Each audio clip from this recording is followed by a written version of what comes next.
Gentleman yields back. Chair recognizes Mr. Burchett from Tennessee for 5 minutes. Thank you, Mr. Chairman. I appreciate y'all being here, and I apologize that I'm the 435th most powerful member of Congress, and that by the time they get to me, sometimes my questions have already been asked. So when I ask you a question that you've been asked for the third time, I expect each of you to look at me with great respect and realizing that that is an incredibly important question at that time, and I'd appreciate that.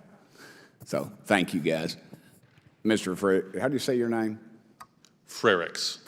You're allowed to smile when a Republican says something. You won't get any trouble, I promise. You're good, brother. Thank you. For me, anyway. Mr. Reyes, did I say it right, Mr. Reyes? Yes, sir. Mr. Reyes, could you explain to me asset managers' fiduciary duties to their clients? Again, maximize shareholder value, shareholder profit or return. And again, just to follow on the last comments by the congressman, if you'll allow me, we want, as Republicans and Republican AGs, climate debate. We want discussion, we want dispute, we want determination, but we want that here in Congress. And I'm not sure why anybody on either side of the aisle would want to abdicate, would want to allow anyone else to usurp your power in Congress to make these rules. This is the frustrating thing about all of this. This isn't just about ESG information and facts. It's about ESG policy being pushed, again, by a process that totally bypasses Congress and undermines our democratic system. And let me say this, Congressman, if the policies that we're talking about are so self-evident and so popular, has been referenced before, with the American people, let them stand on their own merits here in Congress. Let them be passed into law. Don't let them be forced through a market that is anything but free with these ESG horizontal agreements. Okay. Along those same lines, could there be a scenario maybe that asset managers would have to choose between ESG initiatives and maybe their fiduciary duty to some of their clients? Absolutely. Those are at times competing interests. Sometimes they can be aligned.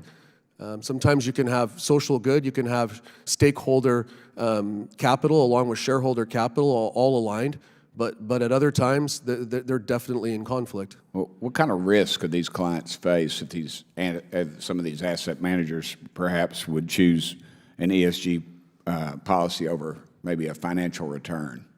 Well, again, the risk short term is, as I've referenced earlier, a capital risk, a diminution in the value of their investments. But the long-term risk is broader, and that's the concern that we have. The more existential threat is to our system and government, foundations. Okay. I wonder, is it true that over 300 asset managers signed on to the Net Zero Asset Managers Initiative? I believe that's correct, or more.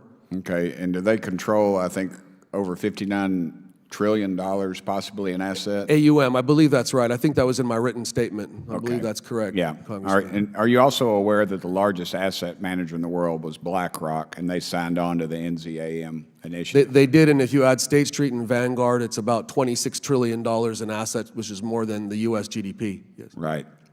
One of the initiatives, the NZAM, is to achieve zero emissions by 2050 in accordance with the Paris Agreement. Is that accurate? Yes, sir. Okay. Would you consider that to be a radical investment strategy?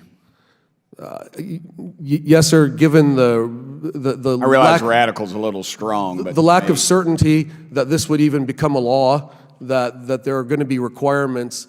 There are a number of reasons why I would say that yes, that is a. Mr. Marshall, would you agree with that? I would. Congressman, I also agree that you get more questions per capita in 5 minutes than anybody else on this panel. Yes, sir. Well, I work on that. And I appreciate you being from Alabama. I know that's a 2-year school. Being in Tennessee, it's a fully accredited 4-year school. And I forget, did y'all play football down there? I can't remember. Mr. Chairman, can I beg forgiveness? You're out of order. Okay, Mr. Marshall. Under the Climate Action 100+ initiative, the signers pledged to ensure 166 targeted companies take necessary action on climate change. Does that sound right to y'all? That's my understanding. Are any of these signers, do you think they're aware that they have a combined $68 trillion in assets under management? I think they understand it because they exercise that amount of money to be able to coerce policy changes for companies as a result of that.